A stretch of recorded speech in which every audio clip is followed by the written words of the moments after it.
TRS60.com.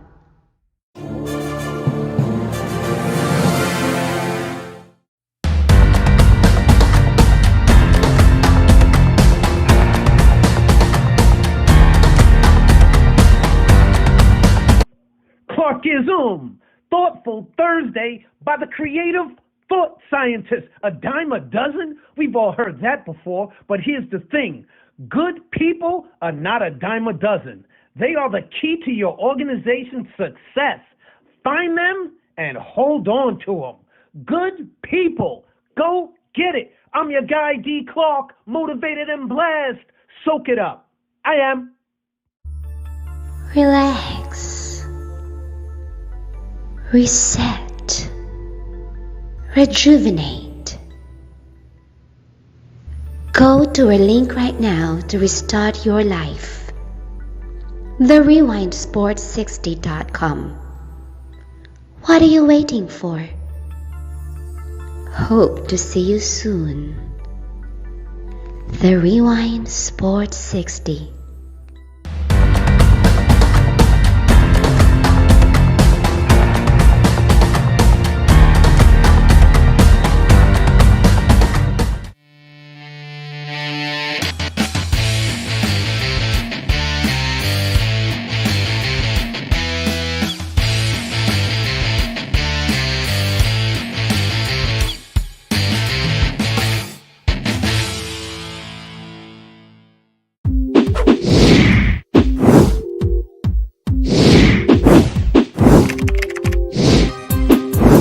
TheRewindSports60.com.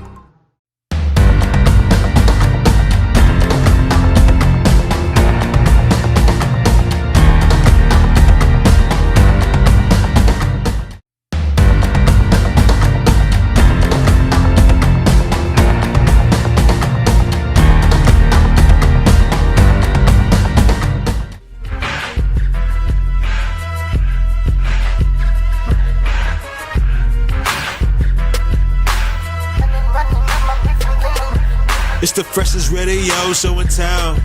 Feeling marvelous, I've been with Jerry Rouse. It's the freshest radio show in town. Feeling marvelous, I've been with Jerry Rouse. WCPT. WCPT. This the coldest sports show. You were getting the hour from 6 p.m. to 7. Chillin' with Lauren Cox and the man Marvelous. Shout out to Mr. Rouse and the Italian style. You what sports is the only politic. WCPT. WCPT. It's the freshest radio show in town. Feeling marvelous, I've been with Jerry Rouse. It's the freshest radio show in town. Feeling marvelous, I've been with Jerry Rouse. Another fairy tale ride is underway for Loyola Chicago and head coach Porter Moser. On their way to the Sweet 16, and we've lost a number 1 seed for the first time in this tournament. First game of the second round. Where we came from, 10 years ago, to moving up into the Missouri Valley, and then, the last 6 years, and just I kept on saying it. I go, I just feel like this has a high ceiling, and what you can do when you get a group of people believing. But to see the excitement, I was told this a lot when I took the job 10 years ago, and they said it's a pro town, it's a pro town, and I said I'm from here. I said it's a sports town.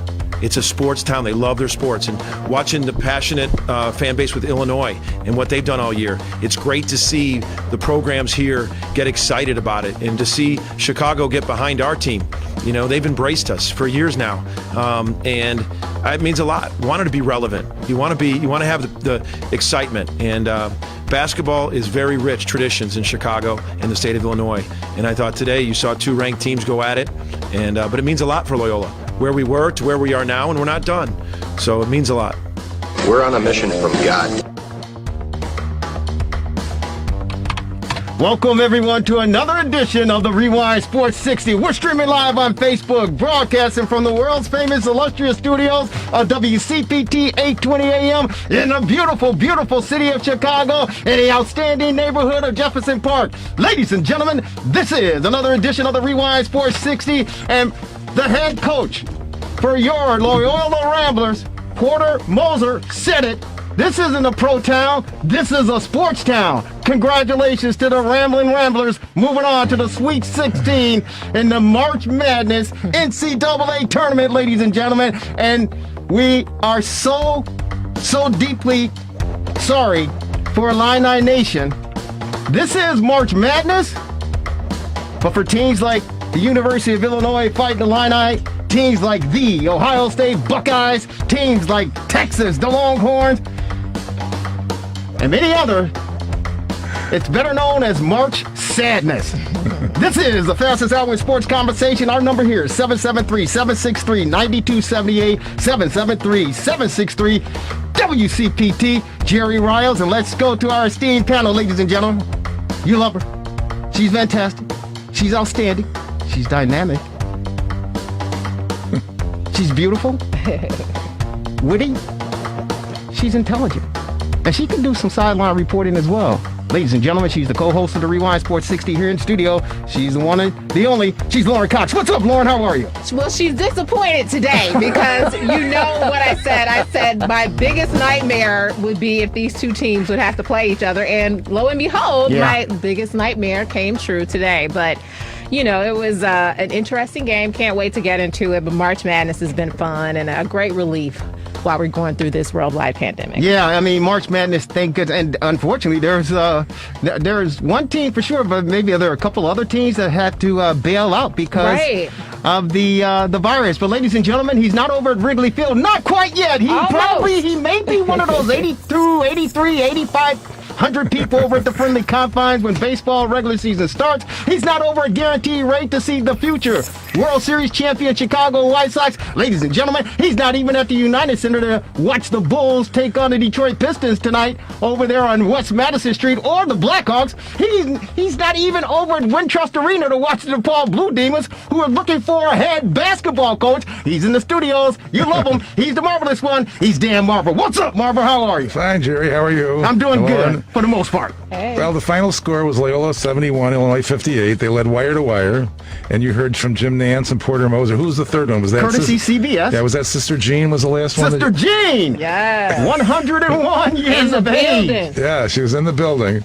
I have to really say that what Porter Moser's game plan and the execution of it was unbelievable. Oh, I thought that at the post they would have be different scenario. I don't think the Crutwood would be able to do as well as he did. And in fact, DeSumo, Williamson shut him down. He got 9 points. It seemed like perhaps Illinois would, recover and come back in the second half. All the analysts at the table with our Buckeye and our Red Hawk together, and Wally Zerbiak and with Gumbel Clark and Kellogg. Yeah, right. Gumbel and Davis. And I think they're an excellent team, by the way, analysts. But be that as it may, it didn't change. They all thought Illinois. They said Illinois is probably going to come back, but it did not happen.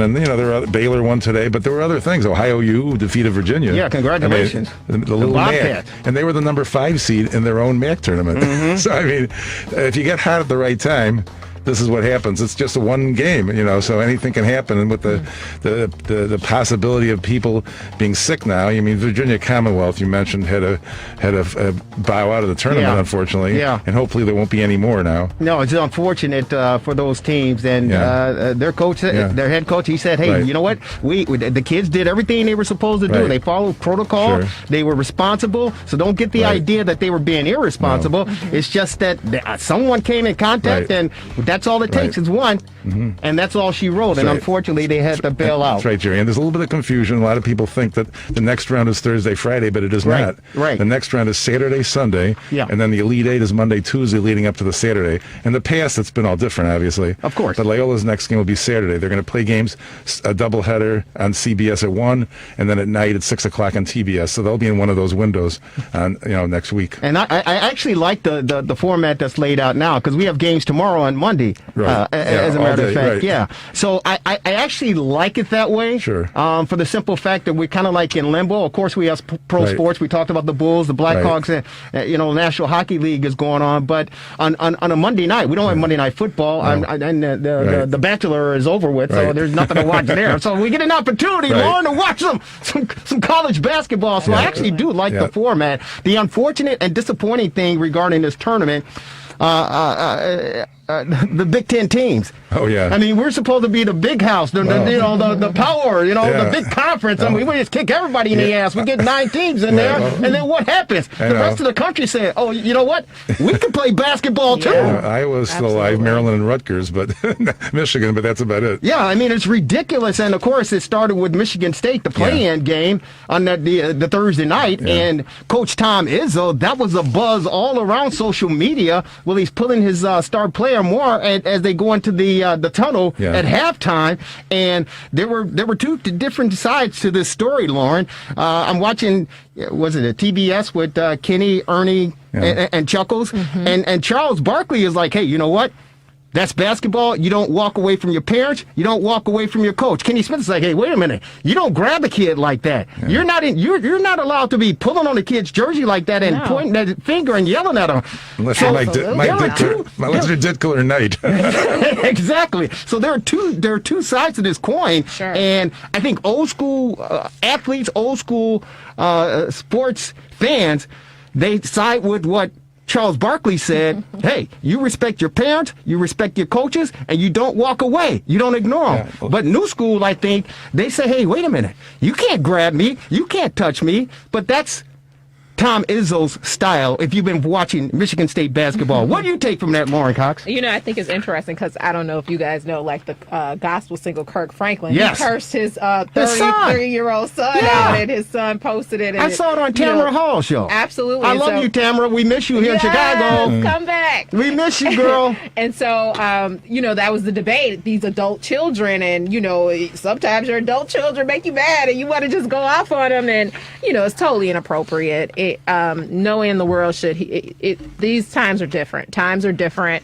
I don't whoop my son like I got whooped. I mean, it's just different, This is where we are now. And so you have to adapt to the changes. You can't go around doing those things that we used to do. Times are different. These kids are totally different. What do you think, Marvelous? Well, I mean, I saw it live, and I said, okay, well, it will probably be a big deal. I mean, it was interviewed and said it was just a little disagreement. Yeah. So you don't put your hands on nobody. Yeah. Obviously, as they went into halftime, and the studio obviously went berserk, and in the locker room. Yeah. I mean, it's just I think that he probably crossed the line a bit, and it's because of television and everything else, it magnifies it. Oh yeah. So what do you say as far as the athlete was concerned to walk away, and when his coach is trying to get his head straight, right, going into the locker room? Sure. How do you respond to that? I mean, as a parent, which I am sort of a coach, I mean, you don't walk away from me. I feel him because that disrespect, sometimes it lands a certain way. And, you got all the heightened pressure of this game and just everything that's going on. Everybody is kind of losing their minds a bit with the pandemic.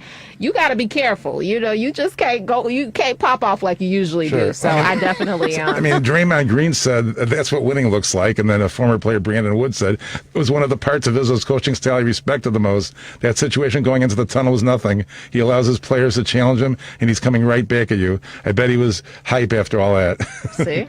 Yeah, I was on Tom Izzo's side for this one. I was totally on his side for this one. And I like the analogy when you talk about Charles Barkley said it. And I'm sorry I didn't pull that soundbite, but it's two things. You don't walk away from your parents. You don't disrespect, and you talked about Kirk Franklin and his 33-year-old son. You don't disrespect your parents that way. You just literally don't do that. You're absolutely right. Times have changed. Because back in the day, you get your brains beat in. There's no question about it. You get your brains beat in. But it doesn't matter. You do not, under any circumstances, in my opinion, disrespect your parents like that. And when you're playing at a collegiate level, at a major program such as Michigan State with Tom Izzo, when he goes into the living room of these athletes to recruit them, he tells the parents, and most of the parents know how he is. Sure. He tells them, hey, this is how we run our program. Absolutely. I'm going to run it with a stern fist. I'm going to run it the same way you would run your house. There's going to be discipline. There's going to be structure, and there's going to be a pecking order. And the parents, they sign off on it because at the end of the day, he gets results. Absolutely. Either you're going to get your degree. You're going to graduate one way or the other. You're either going to go to the NBA and make a ton of money, or you're going to go into the workforce and get yourself a nice gig and be a responsible citizen in this country that we live in. Absolutely. So when he sits down in their living room, he tells the parents, and hey, listen, I'm an extension of you. And the parents say, you know what? If you got to kick his ass, kick his ass. And so Tom Izzo said, oh, you know what? I'm going to kick your ass. Well, you can, I don't care what the circumstances call for. You cannot disrespect authority. Right. You can. You shouldn't disrespect authority. And if their parents, if his parents say, hey, you know what, Tom, do what you got to do to whip my boy into shape. They do it in the military. Yeah, boot camp. They kicking your ass there. I don't hear anybody say, hey, you can't talk to my kid that way. You can't do that. It's not on national TV. But the point is, there are bigger stakes out there, right? Yeah. And these kids are in school, 18, 19, 20 years of age, maturing to become young adults and be responsible citizens in the society that we live in. Yeah. And you're right, Lauren. It's a new day. It's a new age. But it doesn't mean that kids should be able to run all over their parents and run all over the authority figures. Because you wouldn't let it happen in the classroom. What if he did it to his professor? I ain't giving you my homework. I don't need to do that. It's not going to happen. You can't do it. Exactly. Well, you know, if you heard the press conference, he said, you guys are beautiful. He missed a play, and I told him. He walked away, and I told him to come back. We went through this a couple years ago. A game like that, that's the question you're going to ask me? I guess I'll answer it because the media has the right to answer whatever question. It was a normal nothing. It's just that this day and age, everything is something. It was over a missed switch that we had talked about. Yeah, and that's the disappointing thing with me. I was at home sitting on my couch in the Hall of Fame room watching this thing, and I clearly knew that the kid missed an assignment. Yeah, I said he missed an assignment, and my wife is not a big Tom Izzo fan based on things that have happened over the years watching it, right? She's an Illini fan, and again, Illini Nation, we're sorry for what happened, but she's like, he shouldn't be able to do that. I go, we know who Tom Izzo is, and we know what he's all about. I said, but the reason he's getting into this guy's grill is the fact that it was the end of the first half, and he blew an assignment, and this is something twofold. It gives the opposition momentum going into the locker room, but it also sends an indication to the team, Michigan State, to say, hey, you know what? We blew something, and we gave up something that can come back and haunt us in the second half. Hence, you go into the locker room to make the adjustments. Unfortunately, that, I think, triggered and carried over into the second half. Sure. Hence, that's why. And there was another skirmish on the bench for Michigan State as well. So there was already a lot of chaotic nonsense going on. And Lauren, you hit it right then and there. Partly, probably due. And we predicted this with Coach Dave Weber last week. Tensions are running high. Oh, yeah. This COVID is really getting people acting cuckoo. And it caught up to Michigan State. Oh, come on. It caught up to Michigan State. Yeah, absolutely. I mean, everything is heightened. Everything is compounded. Things are totally exacerbated. They've been in the bubble, away from their parents. Yeah. These kids are going through a lot, and so... I mean, Michigan State sneaked in there ahead of Louisville. I mean, I didn't think they were going to even get in the tournament. Sure, I know. Right. It's to be expected. It's unfortunate, but this gentleman, we love him, and he's a friend of the program, and we appreciate him taking some time to join us on the Rewind Sports 60 on this celebratory Sunday afternoon for the Loyola Ramblers, advancing again to the Sweet 16, but leaving a bitter, sour taste in the mouths of Illini Nation. He's a longtime scribe in the greatest city in the world, out of course, Chicago, Illinois, writing for I can't even remember, Chicago Sun-Times. He is a friend of the program, and one reason we reached out to have him on short notice is the fact that he's got a book out regarding the Loyola Ramblers and their first run toward a national championship in 2018.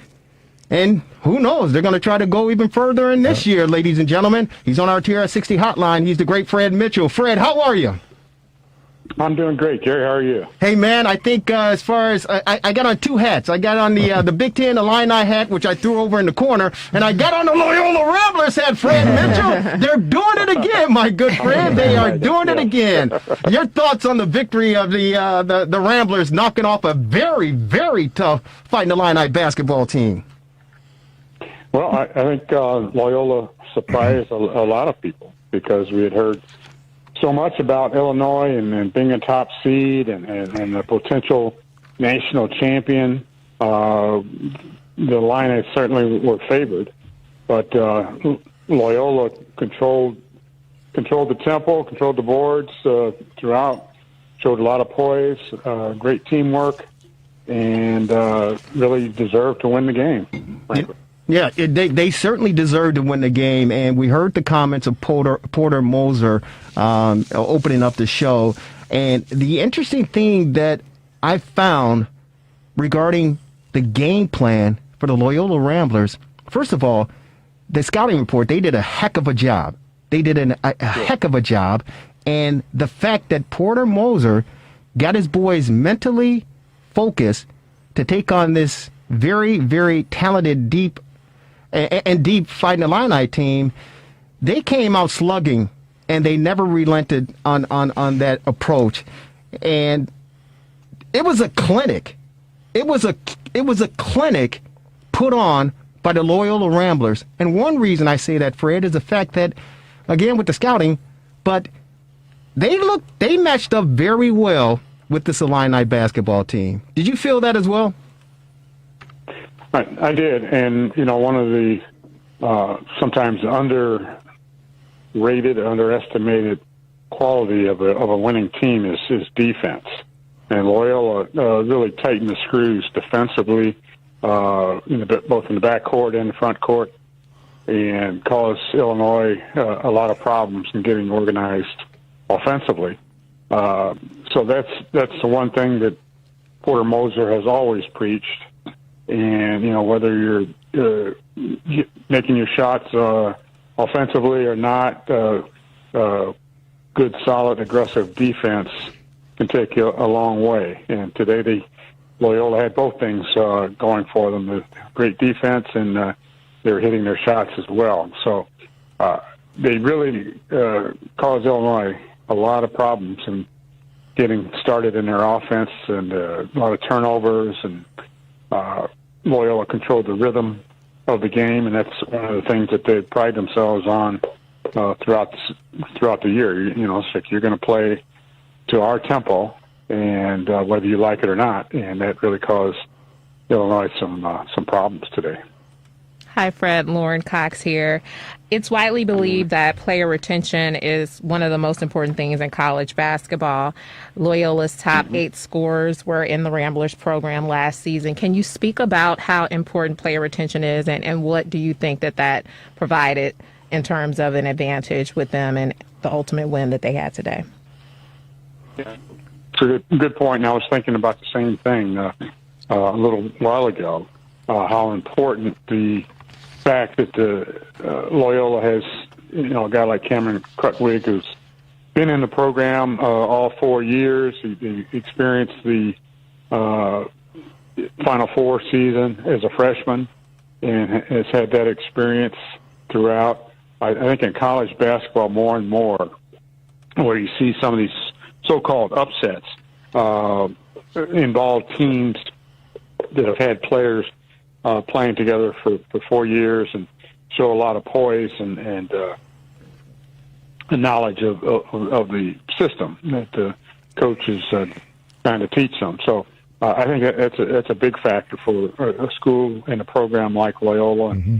I know Porter Moser always talks about creating a culture with the program, and when you can do that along with your players, so that by the time Cameron Krutwig is a senior, he can pass along the same thing to the freshmen coming in to the program without Coach Porter Moser having to say it. And this is the way we do things here. this won't be tolerated, that sort of thing. So yeah, that's a big factor especially for a school like Loyola that doesn't have a lot of one and done or two and done to the NBA type players. Hey Fred, this is Dan in the studio here. How are you? I'm great, Dan. Very good. So I'm a little confused about one thing. Krutwig and Williamson are seniors. Is it, to your knowledge, is it true that because of COVID they're allowed to come back next year and play another year? I'm not clear on that either. They may have an option, but I hesitate to say because I don't know, and it's kind of a fluid situation. Mm-hmm. But it would be interesting to find that out. I'm sure it'll come up. Yeah, because obviously, when the teams are losing, Gumbel and others are saying how sad their careers are over. So that's why I was a little confused myself. But Porter Moser, he's had opportunities like at St. John's, and he'll have more opportunities to leave there. Do you think? I mean, he looks like the kind of guy that might want to hang at Loyola for until retirement. Honestly, what do you think? Yeah, I think the one thing I remember him telling me a couple of years ago was that you don't run away from happiness. So he's happy at Loyola. They're paying him well. They're not paying him so-called crazy money at some of the bigger schools that are paying their coaches. But Porter feels quite comfortable in the city of Chicago. He's a Chicago area guy, and I would be surprised if he were to leave for a bigger program unless they just really offered him something. Well, there's another opening in Chicago right now too, Fred. No, I don't think that'll be happening. I know. I don't think that'll be happening. I've heard that conversation as well. Yeah, I can't speak for Porter, and I know that he'll be courted, and people will ask at various schools, particularly after another run, however far this might take him. And frankly, he'd be smart to listen. If somebody wanted to make him an offer, and at the very least, Loyola can say, well, maybe we can't match it, but we'll bump you up even further in pay to convince you to stay. So I know it was a big deal for him a couple of years ago to have a new practice facility, which they do have now. So he feels that their Loyola's on a par with bigger schools in terms of their practice facilities. And other than that, I don't know if he's of a mind to say he's going to be chasing more dollars or what's the most important thing in his life. We know that there could be a lot of pressure put on coaches who are making those bigger salaries, and the patience is not as long as it could be in some places. So he's got to consider that as well. So I think he feels comfortable at Loyola. He's obviously had some success. I remember covering him when I was with the Chicago Tribune in his first couple of years, and they were struggling, and he kept, saying the same basic things that he's saying now as far as building a winning culture and recruiting players from winning programs. Those words kind of rang hollow at the time when they were struggling to win games. But in 2018, I was happy for him and to see the fruition of a lot of hard work, and now to see what's happening again this year is great, and I'm sure that helps recruiting. Nothing is better than winning as far as attracting top talent to your program. We're on with the great Fred Mitchell. We appreciate you, longtime award-winning journalist, sports reporter, sports columnist, and I said Chicago Sun-Times, so my apologies. Chicago Tribune, a lifetime of Chicago. I want you to know that for sure. But Fred Mitchell joining us for a brief moment on the Rewind Sports 60 to celebrate the Loyola Ramblers' upset victory over the Fighting Illini of Illinois, 71-58, to advance to the Sweet 16 for the second time since 2018. And it's interesting, Fred, before we let you go, I had the great, my good friend, Mark Carmen, old stomping grounds at some of the other sports stations here in town. And back in 2018, we had him on the Rewind Sports 60 over at Serenello's in Wheeling, and we were talking about the Loyola Ramblers. And I asked him, I said, Mark, do you think that this is just like a flash in the pan or, just a one-time deal for this team? And he said, yeah. He goes, you won't see Loyola changing their culture and their atmosphere and being a contender year in and year out. I go, I don't know. Like you said, Porter Moser said, hey, I want to build something here, and here we are in 2021. And again, they're making some waves. Now, they got to take on the winner of Oregon State and Oklahoma State, which it might be challenging as well. But I think the fact that they were able to game plan against Brad Underwood. And again, congratulations to the outstanding job that program put together and the excitement they put together for their fan base in the Big Ten. But if Porter can instill in these guys to, stick to the plan and play outstanding defense and convert offensively, I mean, there's a big chance that they can, again, possibly, it's the March Madness, they can advance to the Final Four again, don't you think? I think so. I mean, this team is arguably better man for man and depth wise than the 2018 team was, I think. So because of that depth and how they can bring guys in off the bench and hit 3-pointers, I think they're much more difficult to predict as far as what they're going to do.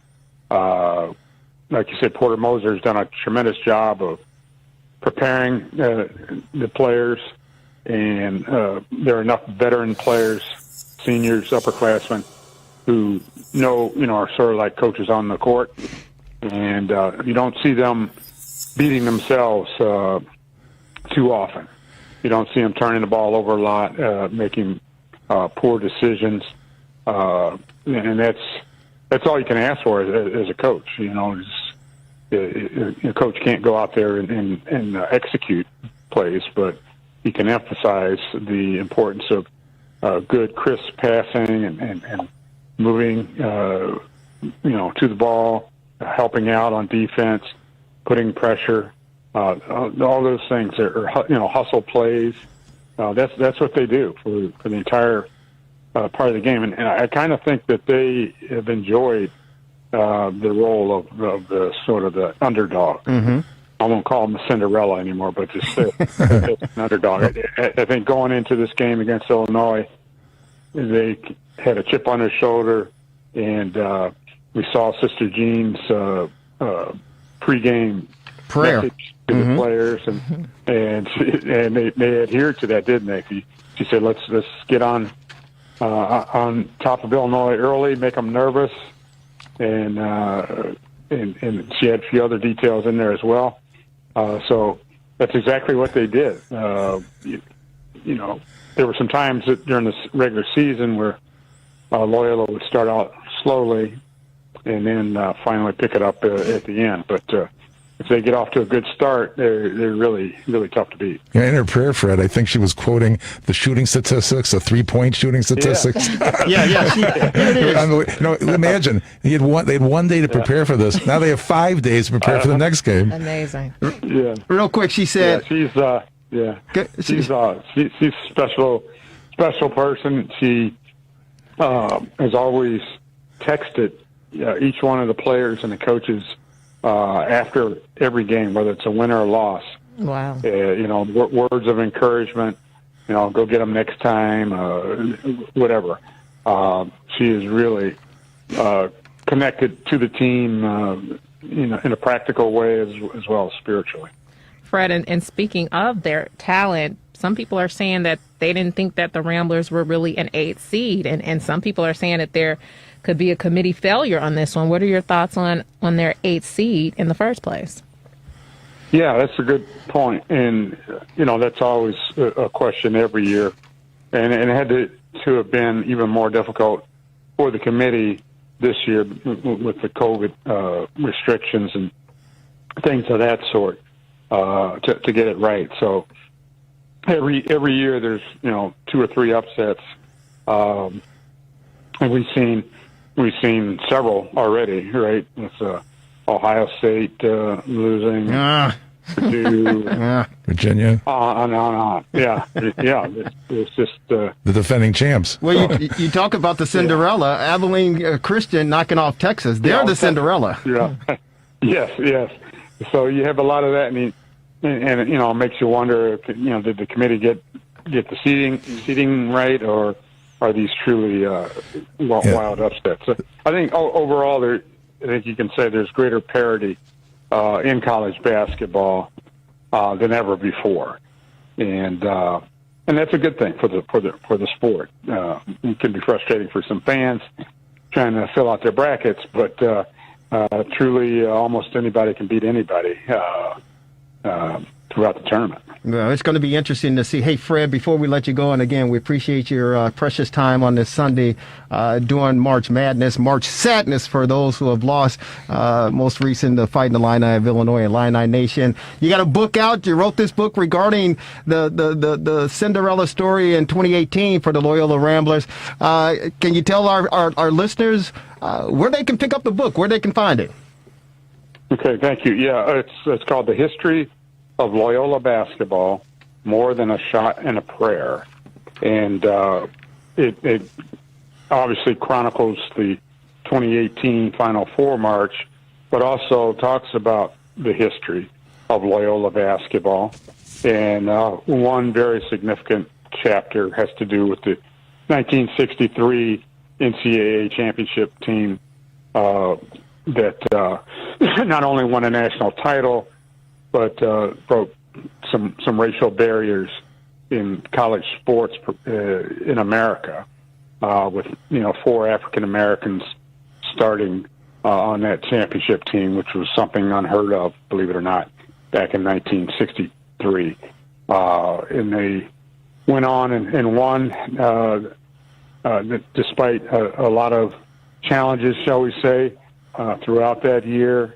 And they all went on to not only graduate from Loyola, but to get several postgraduate degrees.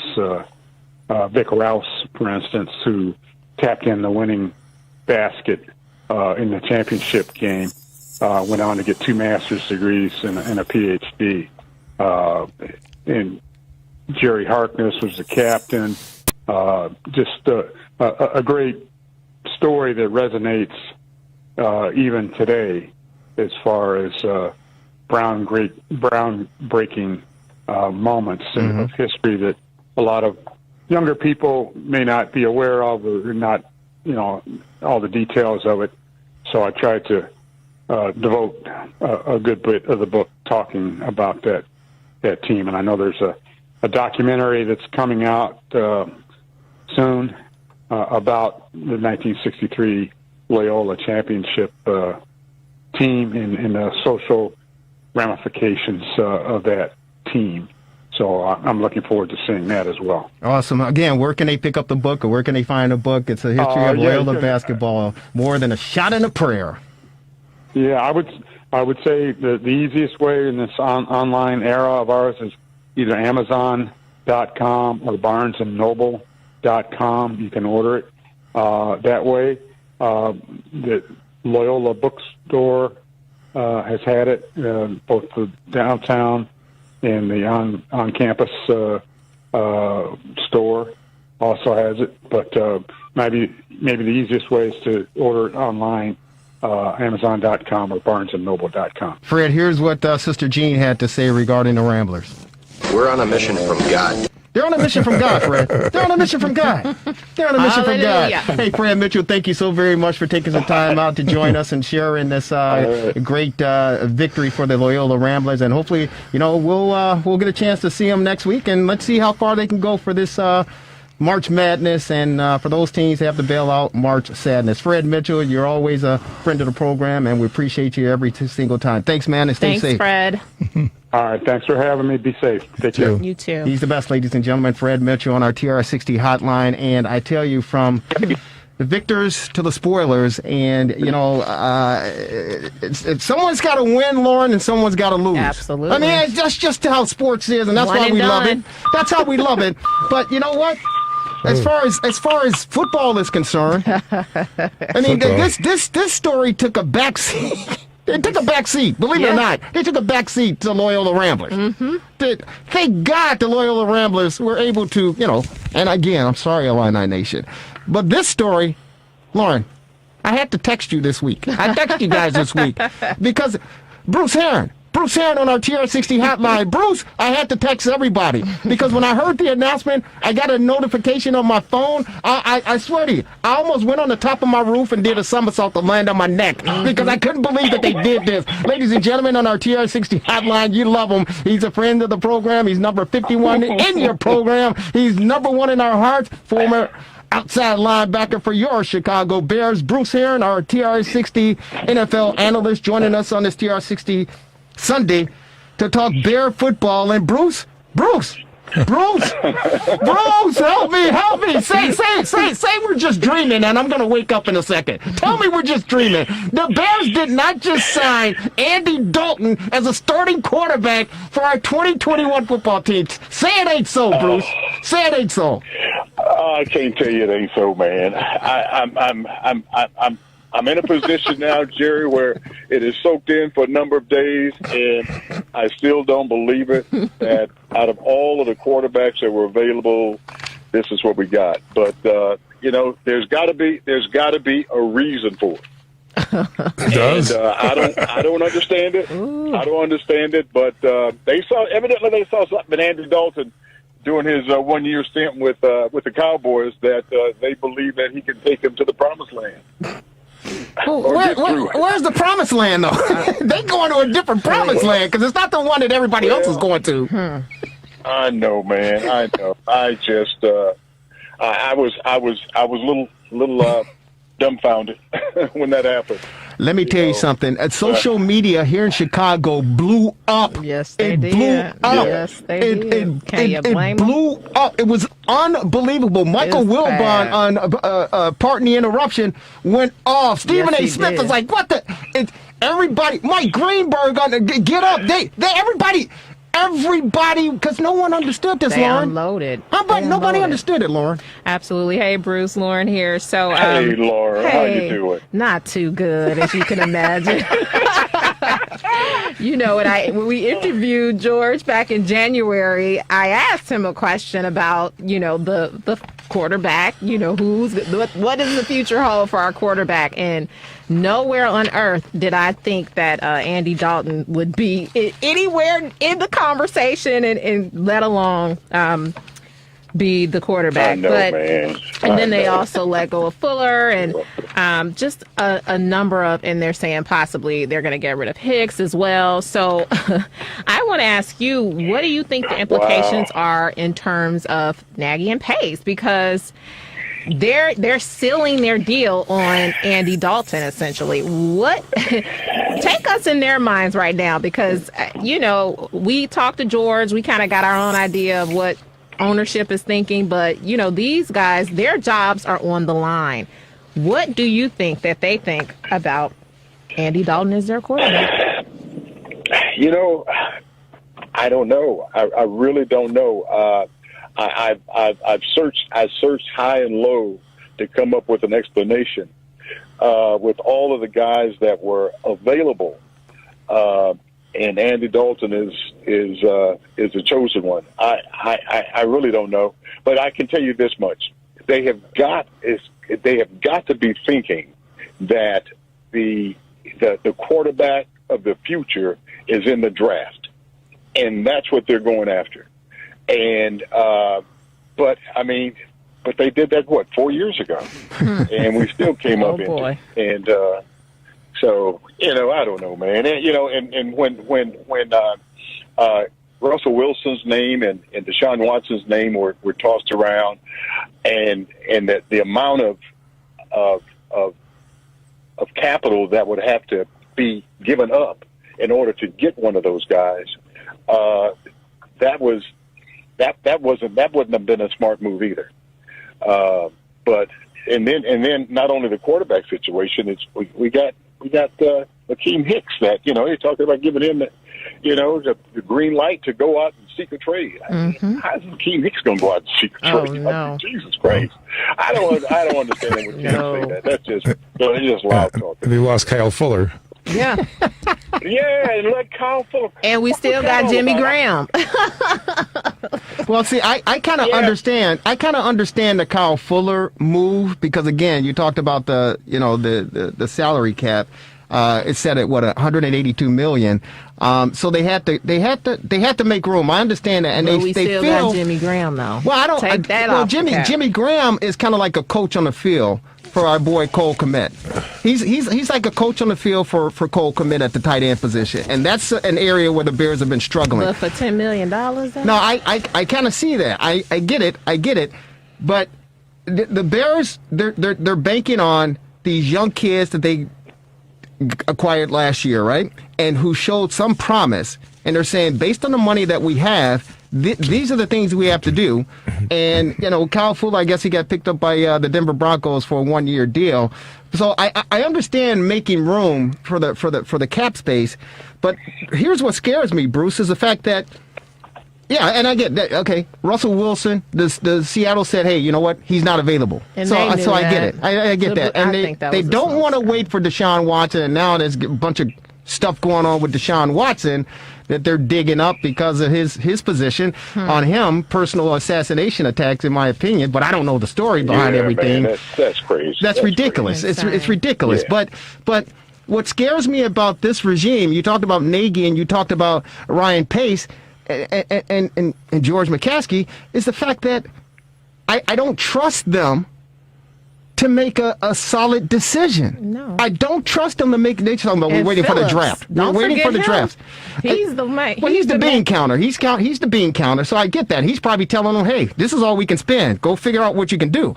But I don't trust the decision making in that room with those two guys up there, because even in the position they're in, they're bound to make a. Andy Dalton was your backup plan if you didn't get Russell Wilson. That's your backup plan? Are you kidding me? That makes no sense. That makes no sense to me, Bruce. Yeah, man. I tell you,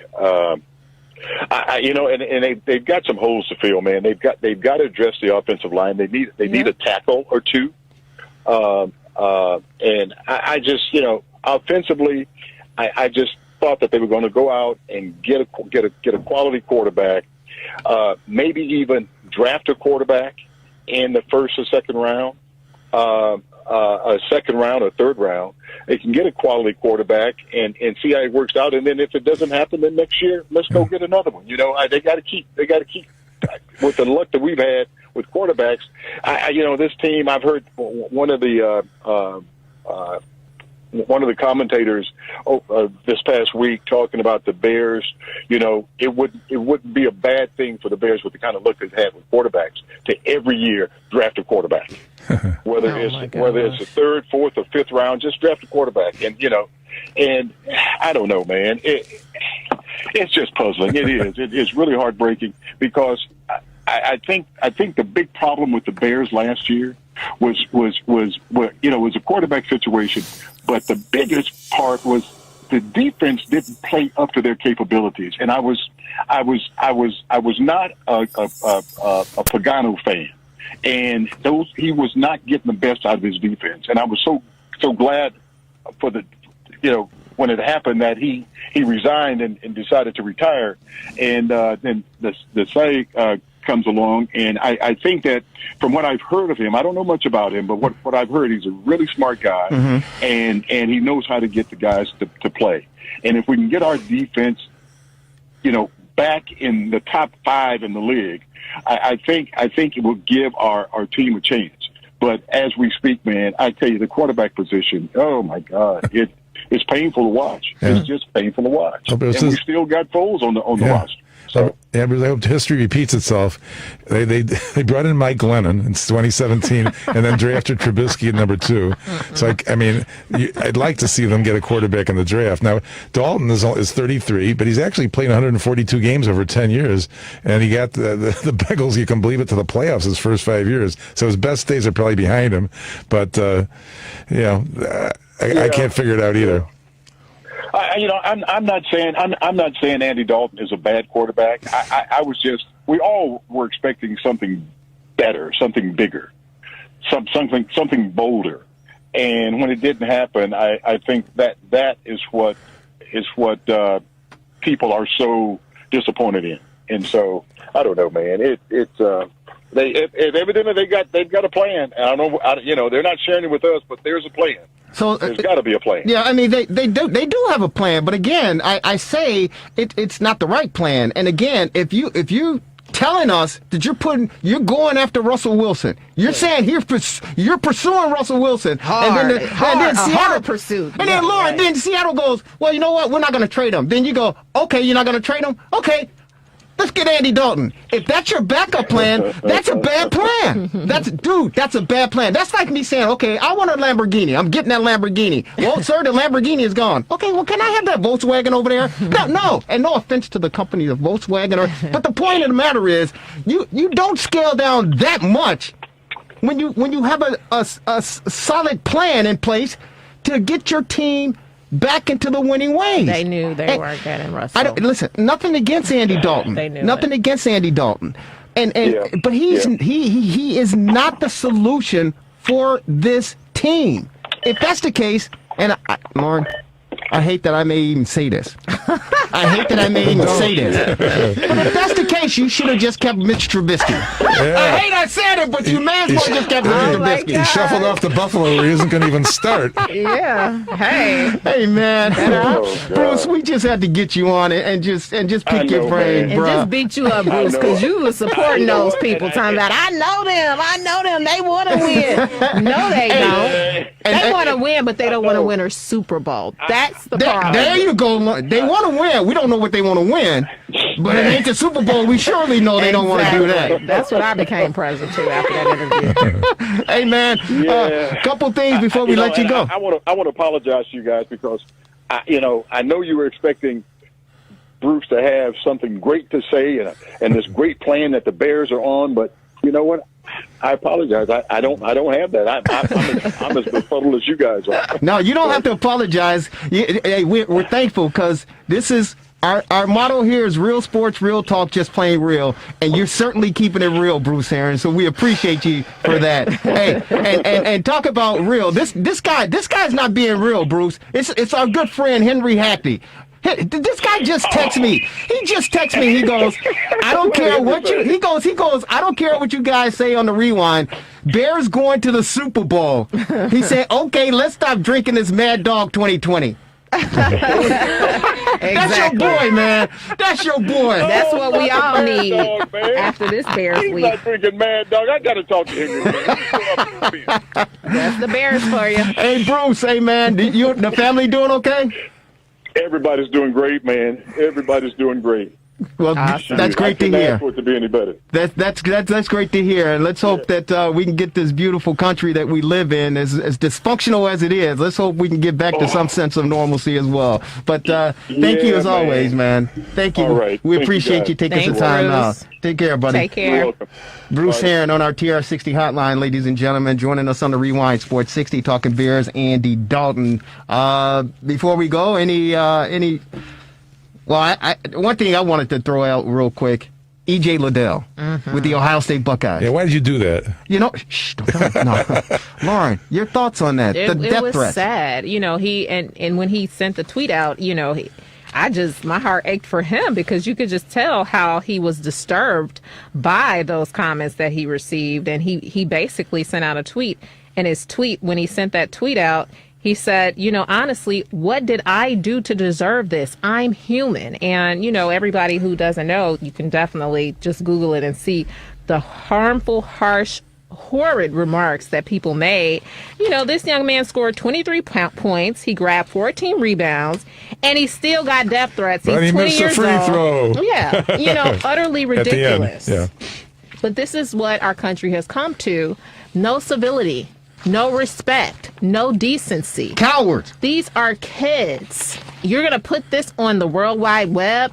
You know, please. I just... totally disgusting. Yeah, one comment was, "You are." This is a quote from a fan who wrote, "You are such a effing disgrace. Don't ever show your face at Ohio State. We hate you. I hope you die. I really do." See, I mean that it's, you know what? It's hurtful and embarrassing for me as a Buckeye to hear Buckeye fans even utter those remarks, and utter those words. Were they students? It didn't necessarily say it was. Who knows? Yeah. But the fact, and Charles Barkley cleaned it up as well and said, he said, "This is why I don't get on social media, because all you cowards sitting at home on your computer where nobody knows who you are, put this BS out there, being a coward. I'm not going to subject myself to that behavior, and this it's ridiculous." And you said 20 years old, and this kid trying to get an education and trying to better his life, and he's got hey, it's crazy times. Now, some people were saying that the gambling aspect of it, this comes into play in terms of people. I heard that too. You know, they're not feeling the loss like a normal fan would. Well, that's your problem. I heard that too. And here's the thing: Io DeSumo, he only had 9 points in this game against Loyola. I heard the rumblings that with EJ Liddell and Io, that maybe because of the gambling.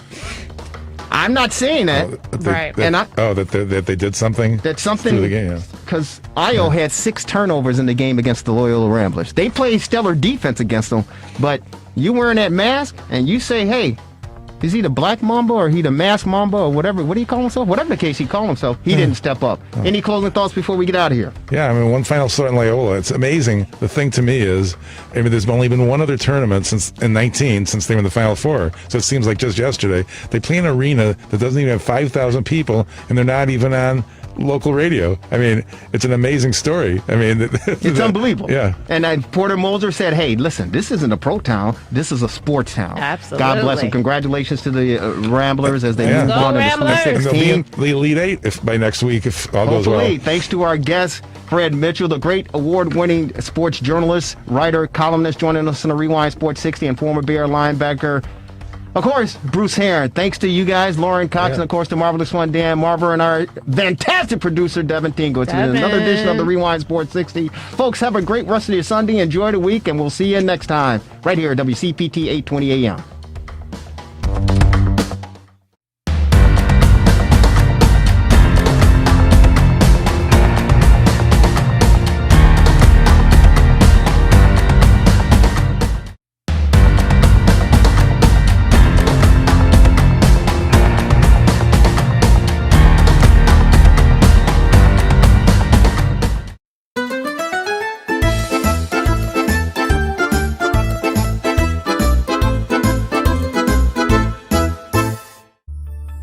Relax, reset, rejuvenate. Go to our link right now to restart your life. TheRewindSports60.com. What are you waiting for? Hope to see you soon. The Rewind Sports 60.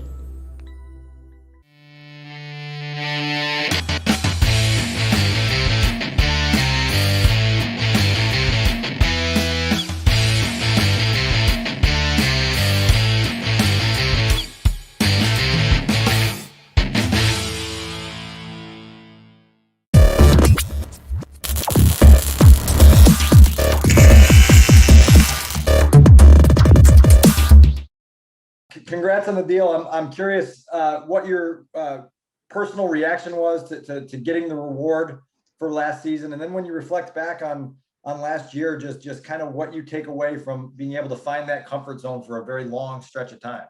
hmm First of all, thank you. I was telling my agent all along the process, I'm rooting for this thing to work out. That's where my heart is to remain with those guys. I think first and foremost, I want to thank the McCaskey and Ryan Pace for their vote of confidence in me. I always felt like, within my family and, my agent, I always talked about Chicago as a chapter, an unfinished chapter back in 2017 for me. It's because I saw the people that were in that organization from top to bottom and the care that they took from me when I went through the injury and surgery. And I just wanted to give back in any way. Unfortunately, I wasn't part of the team anymore until this year. And what I put in the field is with those people in mind. Just it's a form of me to say thank you for everything they did. So, and working with Tabor and Pat O'Donnell, Pat Scales, I think I would take that over anything, in this league. I think they were a group of guys that coming in as late in the process as I came in last year in the middle of training camp with 2 weeks left before, the first game, and to settle in so synchronized with those guys was a key to the success. So throughout the process, I was just hoping that this would work out, and it means a lot that we're going in with the same, the band is back together, the same group of guys. And I feel like we're already, so far ahead of the process. We're not going to miss a beat going to next year. So very much looking forward to progressing with the team and special teams. Lane Kane. Hey, Kyra, I think you've talked in the past about the difficulties of having to bounce from a bunch of different teams in the previous years. What does it mean to you to kind of have the stability of a longer term contract here? Yeah, that's what I've been working for the last 3 years or so. Coming back and settling in the league again as the veteran that I was when I left Kansas City. And it was hard, between injuries and changing of coaching staffs and the teams that I was with, and not finding that perfect timing to be the guy. And I had the opportunity to become the starter there in Chicago, and it was sort of a 1 week to week thing, and I just took advantage of that to make it a long term. So yeah, to me, it's a dream come true to have a home again, something that I've been searching for the last several years. It means a lot to have that. I don't even call it stability, because you're always, as a kicker, you're always on your toes. But just to know that, to see the future more than just 1 week at a time. Kevin Fishbane. Hey, Kyra, I'm wondering what you learned earlier in your career about what it takes to repeat success. What, as a kicker, what's it going to take for you to be able to find what you had last year and do it again? I think it's sort of dumb maybe to think that just not think so much about it. I think it's not overanalyze every little thing that you did. I think part of my success last year was just to respect the place. I think, as I was, getting the streak and many kicks under my belt, every day that I stepped at Hallis Hall or at Soldier Field, I had to respect what Chicago is, to be a kicker and how hard that place is. So I think that helped me, just not settle in, like as far as like too much confidence and think that I won't miss because I'm kicking well. So it was more of like a feeling thing of like, step in that place and take every day as a challenge to thrive and win the day. So I think like, I'll just keep doing the same things as I did, my same routine that I've had with Coach Tabes and O'Donnell and Scales, and not change too much. So just kind of react to everything that, what I felt last year and try to do more of the same. Steve Leventhal. Yeah, hi again. Congratulations. And two questions. One, some of it's been alluded to already, but one, what were some of the things that came into focus in this situation in Chicago that enabled you to basically make this, a permanent situation? And then the second, maybe not so serious question is, how do you like Chelsea's chances against Porto in the Champions League quarterfinals? Yeah. So first question, I think at first it starts with the group. I think from Pace to down to Nagy, Coach Tabor. Those are the guys that are in command, and they just let us go free. I think especially Coach Taves, that he sees my potential as a kicker, and he just wants me to be exactly that, like nothing more, not be another guy. So just be my full potential, and that kind of helps me just take care of the little things and just making, kicks the way I do. And having the opportunity to go down a Soldier Field many times throughout the season before home games, I think that's a great preparation. That's not an easy place to kick, and the more you're down there gaining the knowledge, it also helped for away games when you feel a tiny breeze and you see kickers trying to play the wind too much, when I'm like, this is an indoor game compared to what I'm used to. So that allowed me to succeed, away too. So, and that's all I think part of, as it is a hard place to kick, but I think the challenge of kicking there and having the success that I was able to have, gives me the confidence and assurance that, it's going to allow me to stay focused every single day, to succeed and not get comfortable, which is important, I think, for you to just stay mentally sharp. So that's kind of, I think, what was the key to the success, having the core group, and the place just demands a lot of you, and you have to just come in ready to work every day. And the second question, I was pleased with the draw, and I was hoping that would be, not disrespecting Porto, but the other teams are very tough. And I think it's always fun to have a Portuguese matchup with, I think Chelsea's had many Portuguese matchups. They're exciting. And then we'll probably face, I think, Liverpool or Real Madrid, right? In the semis. So I think it'll be a good preparation for that tough environment. Adam Hogue. Hey, Cairo, I'm curious, as you were going through those years where you're trying to come back from the injury and you're bouncing around a little bit, how much doubt did you have to fight off that maybe you'd get back to this situation where you get a long-term extension? A lot. I mean, there are parts of those years that I was still playing that I just didn't feel like I was popping the ball the way I used to. And to me is more clear now that having the season I had last year, that I got back to myself, and if not even stronger. It was a reassurance that, like, really, like those years that I was playing in Tampa, just bouncing around, like I was not as strong as I was this past year, and as strong as I wanted to be. So it was tough battling and doubting if I was going to be able to get there, just because the body was not responding to how I wanted to, because of, I think, so many scar tissues and all. So at times I wonder if if you ever recover from these types of injuries, multiple injuries in the groin.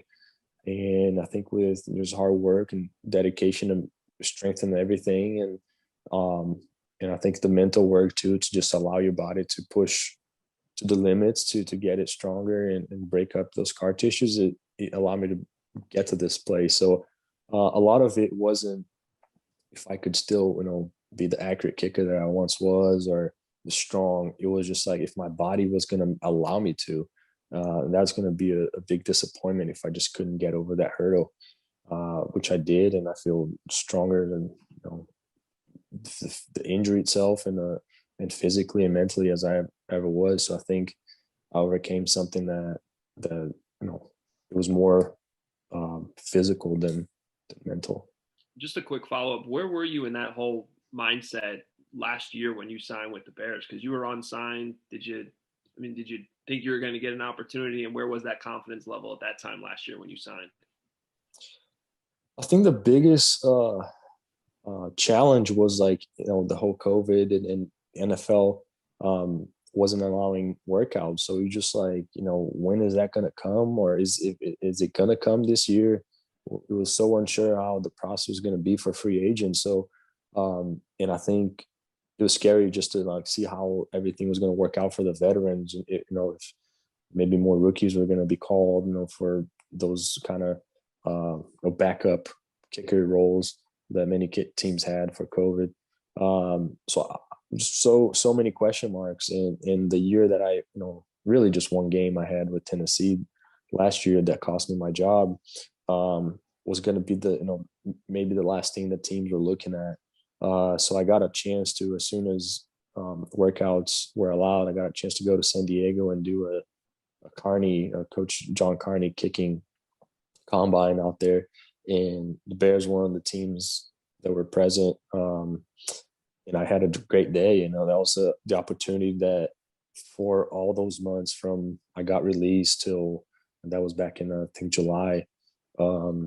All those months, that was a preparation that you just weren't waiting for that one opportunity. So in me, I had the faith that it was going to come, and I just had to be ready for it. I think I was in a position that I had to take advantage of the next opportunity or it would be over. So I think I'm proud of the way everything worked out and where I ended up. Pat Finley. Cairo, where do you live in the off season? Is it South Florida somewhere? North Florida in Jacksonville. Jacksonville. How in the world do you replicate what you see in the winter here in the middle of the off season in Jacksonville, Florida? Can you at all? No, and even if you could, I think it really, it's like that week of preparation is what matters most. That close to game day, I think, is what you go. When I go kick on Sunday, I'm thinking about the work I put in that week, and not so much the off season. So I think it's impossible sort of to replicate unless you've left your balls in the freezer overnight and went out and kicked it at 5 a.m. when it's like in the 60s here in Florida. But yeah, you just kind of take this time to get stronger and go out in the field and get the conditioning done. So when it's cold, you've already done the prep time to last long and in that type of environment, and trust the mechanicals that you put now are gonna also come out when it's 20 degrees or below. Couple more for Cairo. Zach Pearson. Hey, Cairo, you mentioned how difficult it is kicking at Soldier Field. Was there a specific moment, whether it was going down there for practices or a game, where you realized how tough it was? And then when did you kind of felt like you really hit your groove last year in the middle of your streak?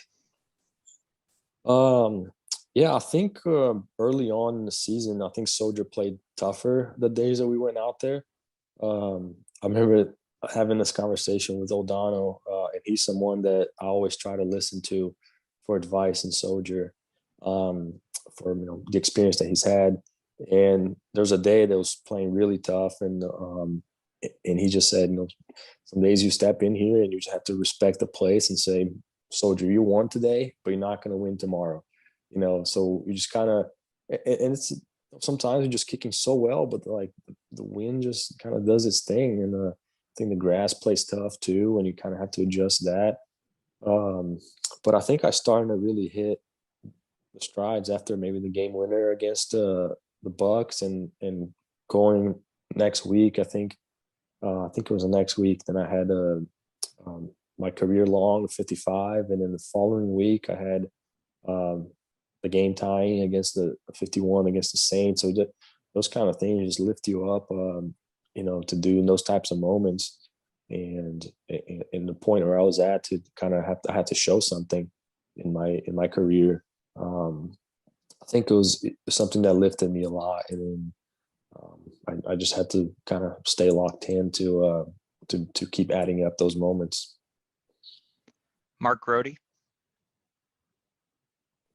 Hey, Cairo, it sounds like, just from listening to all the answers to your questions about kicking at Soldier Field, that you liked kicking at Soldier Field. Is that fair to say, or is that crazy? It's crazy to say, but it's fair to say as well, because a place that I think it's so daunting to kick, and we see away teams come in and struggle. Many great kickers come in and have pre-games that they're just puzzled by some of the ball movements that they see, but just having that place to just use it as a weapon, to kind of sharpen your game. I think it played an advantage for me to not only deal with that 8 games during the year, but to go at away places and just having fun, because that wasn't a challenge. It was just the wins that I felt, it wasn't even going through my mind. It was just aim the ball down the middle and hit it the way you always hit, and then stay true. I was hitting lots of good balls down the middle, so it was fun. But it's a process that you have to just respect. And there are days that I'll be honest, I didn't kick well, but found a way to grind, and finish the day well, hitting the good sets and special teams periods. And that just comes with, you just wanting to win the day, win the environments every single time. And that becomes, almost a game within each day. You go out and you win that day, and you go. So it's kind of how there's no easy days. And I think that just I'm just going to be my B guy today, hit my B balls and just get through the day. No, I want to hit my A balls, and my worst kicks be the B balls, that sort of mentality. So so it was fun. And I think it's a place that, it's going to keep me on my toes, just wanting to succeed and be a better kicker more and more. Last one for Cairo. Dan, go ahead. Cairo, between now and the start of training camp, I'm curious where you'll train, who you'll train with, and kind of what the procedure will be between now and July. Yeah, I think as at least me, I haven't heard what the ruling is, if we're going to have OTAs and all that, but I think I'm kind of expecting that we won't, and just kind of, like you said, get ready for when we are back with the team is ready to go. So making plans with O'Donnell and Scales to get together. I think as veterans, we understand the importance of just taking this time just to get stronger in the weight room and conditioning, and not demand so much your body from kicking a lot of balls now. So I think the time to start is coming in the next couple months to put ball to foot. And we're making plans to get together with those guys in the off season, and just kind of, like I said, just I think we're ahead of the process. So going back to them, we're just going to be more of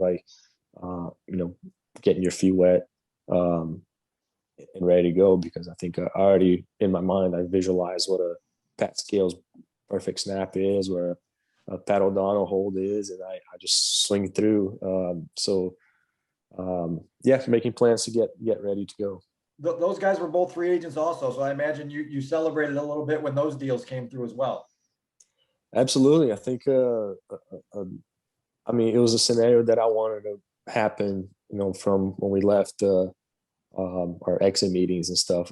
We had great conversations, between us three and the coaches, and we were hoping to be back together. I think the three of us allows each one of us to succeed to our full potentials, and we help each other a lot in the way we work out and kind of push each other to grind a little harder in the weight room, to shag balls, to go kick at extra set or something, or go down a Soldier with them.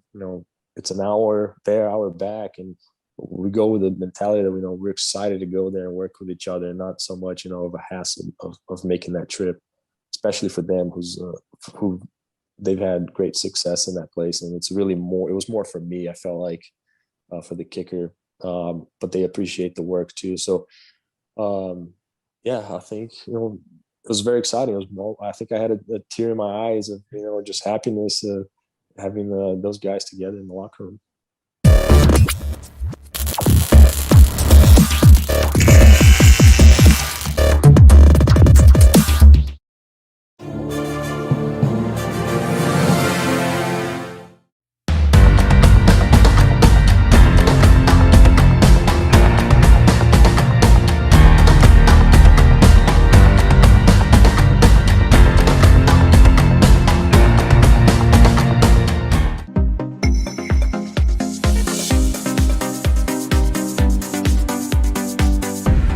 TheRewindSports60.com.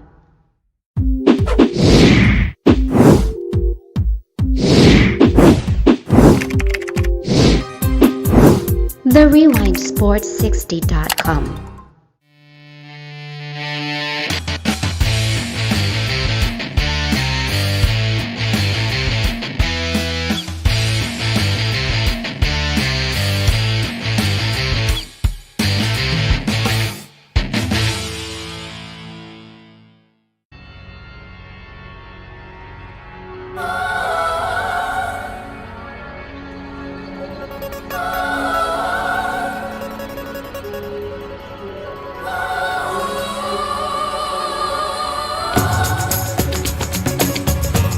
Welcome, everyone, to another edition of the Sports Medicine Update, a weekly podcast by yours truly, Jerry Riles, and the Honorable Dr. Chad Padromas. Dr. Padromas is an orthopedic surgeon at Illinois Sports Medicine and Orthopedic Centers here in the great city of Chicago, Glenview, and, of course, down in Naples, Florida, and the orthopedic surgeon at Padromas Stem Cell Institute. He's also the editor-in-chief of the Anterior Cruciate Ligament, Reconstruction, and Basic Science. Doctor, how are you?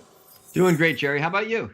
I'm doing fantastic, and I'm almost, I think the last time I talked to you, I informed you, and we'll get a chance to talk about this before the podcast is concluded, but about 7-10 days ago, I pulled the old hamstring doing the workout, and don't tell anybody, on the treadmill, don't tell anybody, but getting the body in gear for the warmer temperatures, warmer months, and I tweaked the hamstring, and so I'm trying to get that back to 100%. But I'd love to pick your brain and talk to you a little bit about the weekend warrior and those of us getting out there trying to get into shape.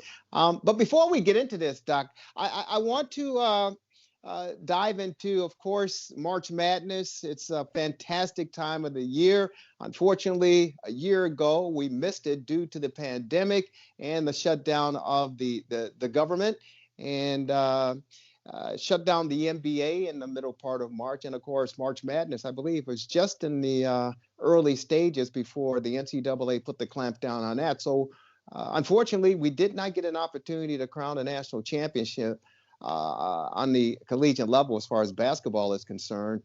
Virginia is the reigning champs from a couple of seasons ago, but now we're in full gear so far in the bubble in Indianapolis. And as of this podcast, we've learned that there have been at least 6 officials who were scheduled to officiate these basketball games in the state of Indiana, leading to Indianapolis for the title game. Were sent home because one, I believe, tested positive, and he was in contact with 5 others. They actually went out to dinner at a steakhouse, and with the contact tracing, 5 others, a total of 6, were sent home based on the virus. And we also know that there's a player, one of the star players for Georgia Tech, who missed the first opening week of action because he tested positive for the virus. And again, we touched on it, but all in all, it's been really, really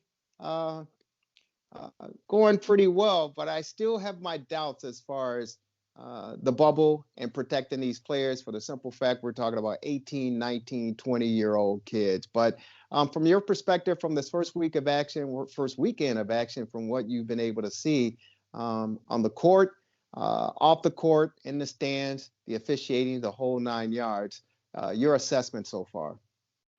I think it's great that they're doing it. And, as I've mentioned before, there's 2 issues. There's safety and there's convenience. So, COVID-19 should be treated like any other injury, and contact should be treated like any other injury. And you check it out and you see, and then people are out and they come back and other people play. And it's incredibly important, in my opinion, that they keep playing. I think, some people will be missing more players than others, but so what? And you reward people that are more disciplined, coaches, teams, they'll have less people getting infected, and good for them. So I think, as I mentioned before, the risk to the players approaches 0. The risk of serious illness in all of the professional athletes, baseball, football, hockey, soccer, basketball were nobody got seriously ill. Nobody had bad heart disease. A few people had positive enzymes. And those were in people in their 20s. In these college students whose average age is less, maybe it's about 20, I don't know, 19. Anything bad can happen anytime tragically, but the risk from the COVID-19 is less than, certainly no greater than the flu, and we'd never shut things down because of the flu. So these kids they're as safe as they would be any other time. You do have to be careful about high-risk people. If there are coaches or trainers or equipment people or ticket people or whomever that are older or higher risk, who are unvaccinated, then they should probably sit this one out. But it's very possible to protect those people. Let the younger people play, even if they get it. They get over it. The quarantine periods we now know can be much shorter. So I think it's good. The psychological problems of withholding sports, both from the athletes and the audiences, is huge. It's well chronicled. Depression, suicide, drug addiction, foregone medical appointments. This is for these young people. So it's incredibly important to keep it going. You absolutely can keep it going. The college football season, a well-known person said before the season when they were playing, somebody's going to die. Well, thankfully nobody did. And so I think they're doing exactly the right thing and handling it very well. Hey, real quick, you mentioned something regarding COVID-19, the virus. Did you hear a study regarding the mask and how it protects people? That the numbers for the flu, which is typically, a flu season, as we know, October, November, winding up around this time. But again, estimated reports over years said that 25,000 to 75,000 people pass per year from the flu, which is surprising to me, learning those numbers when I learned them a few years back. But they're saying studies that have come out that said because people are wearing the mask and protecting themselves, that those numbers regarding the flu has plummeted. Have you heard those reports at all? Yeah, I have. And that may well be true. And there's a lot of controversy over these numbers and what people really are infected with, and as to whether some of these COVID deaths really are flu deaths, and then the issue of how many people are dying with COVID and with the flu as opposed to from it. And so, yeah, no, they're out there. And you see, the thing is, and I'm in favor of masks. I'm in favor of social distancing. I think we ought to do it. Mostly, though, because on a risk-benefit basis, there's really no risk to doing it, and there's potentially significant benefit. But the data is conflicting, and it's controversial. There was a big study out of very good randomized placebo-controlled study out of, I think it was Denmark, that showed that masks didn't help at all. And there have been other studies showing that as well. So, I think they probably do help. But the point is, I don't think the reason to use them is because they're clearly a cure. I think the reason to use them is because in aggregate, the data indicates they probably help, although you can make the reverse case, and the risk is so low.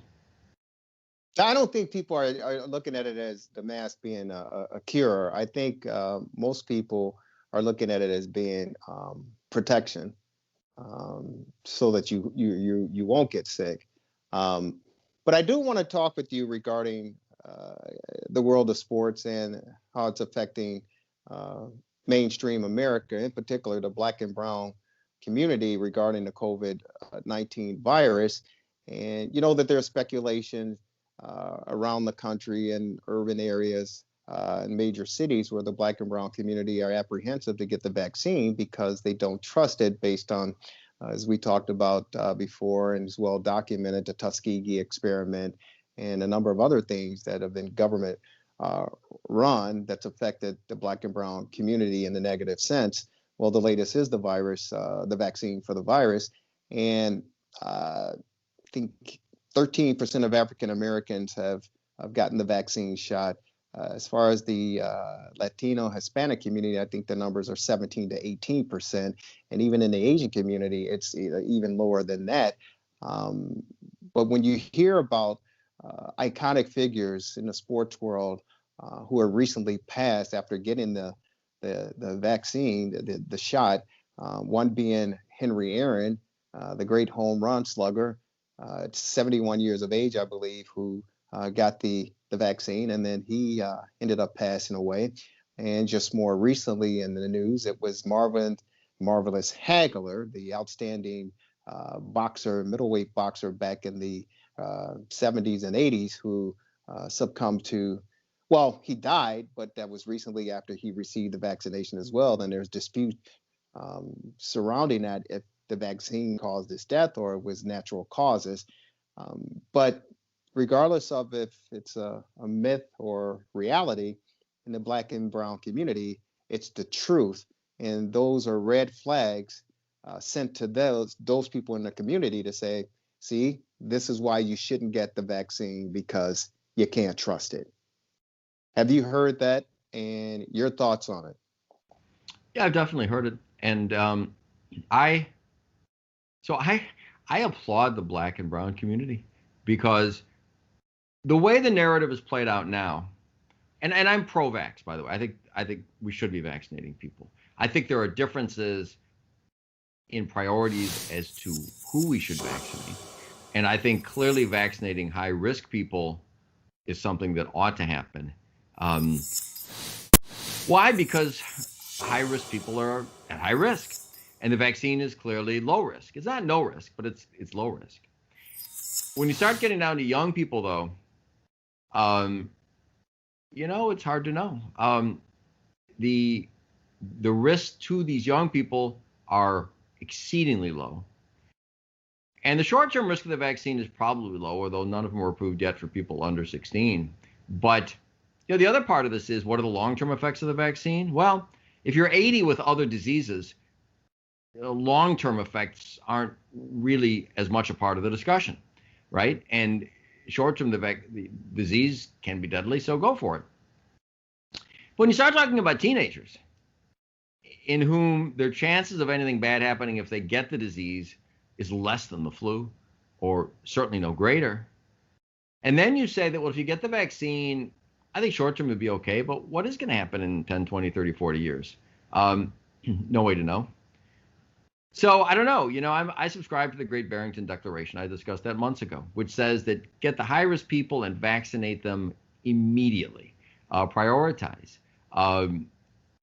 Ron DeSantis in Florida did that, to his credit. Governor Cuomo in New York and others in New Jersey didn't. I don't think they're bad people. I think they were doing it for the right reasons. They were trying to prevent a spread. So I'm not trashing either of those people. But I'm saying that policy-wise, I think the conclusion tragically turned out to be not right. So the thing is, the Great Barrington Declaration says, and for those of you not familiar with it, it was a philosophy signed by super smart epidemiologist doctors from Stanford, from Harvard, and from Oxford, who basically said, protect the high people religiously, and for the young people, just let them get it and get herd immunity, as would happen with anything else. So that wasn't allowed to happen with young people. So now, to get herd immunity in young people, you have to vaccinate them, pretty much. And I don't know. It's kind of a bit of a quandary. And I understand the argument for vaccinating young people. It's to get herd immunity so older people don't get it. And that's valid. It's a good point. I just think it could have been better, and still could be better, if you let the young people get it and then protect them from contact with older people. But, the dialogue is it's portrayed as being risky, and it's unpopular to say it. As to your point about the Black and brown community, it's so unpopular to say it, to talk about any kind of herd immunity, even amongst low risk people, that people are afraid to speak out. Honestly, I think the Black and brown community does a great service because of what happened to them in the past. If people in the Black and brown community speak out, their voices are heard. And I think it's an important voice. And, the thing of it is, it should be possible to say what I just said, that about masks, there's pluses and minuses. There's pretty much everything in medicine. But there is a lot of censorship now because people say, well, if you question any of this stuff, that you're anti-vaccine, or anti-mask. And I think you can be pro something, but say that, when I do surgery on somebody or anything I do to people, I tell them, I say, look, these are the risks, these are the benefits, this is how I see it, you make your decision. And most of the time, if I'm bringing it up, it's because the benefits are significant, the risks are low. But I still talk about the risks. I still talk about the adverse events. And people don't always decide the same thing. People hear data, and some people say, yeah, that sounds good to me. Some people say no. And that's as it should be. So I think we should be able to talk about this and talk about both sides of the issue without viewpoints being suppressed. And I think the Black and brown community is, and I think it's great. No, I think it's important to address, and I think it's important for both sides to be able to express themselves openly and honestly without repercussions, because that's what our democracy is built on and our society stands by.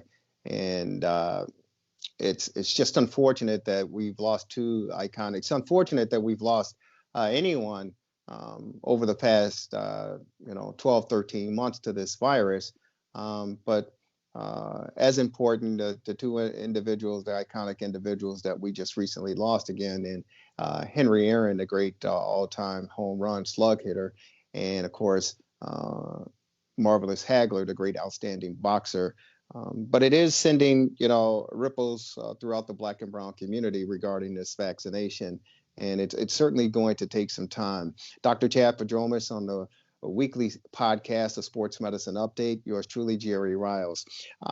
Regarding the virus and the vaccines and sports, baseball is just a matter of a couple weeks away from opening day. Our Cubs and White Sox will be opening up, at the end of this month, March, and of course, the start of the first week in April. So sports fans and baseball fans are certainly looking forward to that.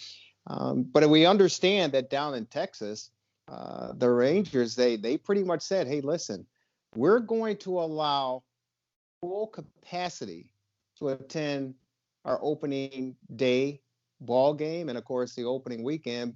And I believe the stadium carries somewhere around 40,000 folks, between 30 and 40,000 fans. And they're saying we're opening up to everyone because we feel that we've gotten around the turn, we're past the curve, and we're certainly at the light at the end of the tunnel. We're here locally in the Chicagoland area. Mayor Lori Lightfoot said, we're still going to test the waters. We're going to take a baby step forward. We're going to allow between 8,300 and 8,500 fans to attend the first week of baseball action on the south and north side, respectively. Your thoughts on the discrepancy as far as numbers are concerned to bring fans back to the game in this pandemic era that we're living in? It's tough to know. And, number one, we don't know. And number two, when we try things, because it's a laboratory, it's one of the great things about our federalist system, if you will. It's not communist China where the government says one thing and everybody does it.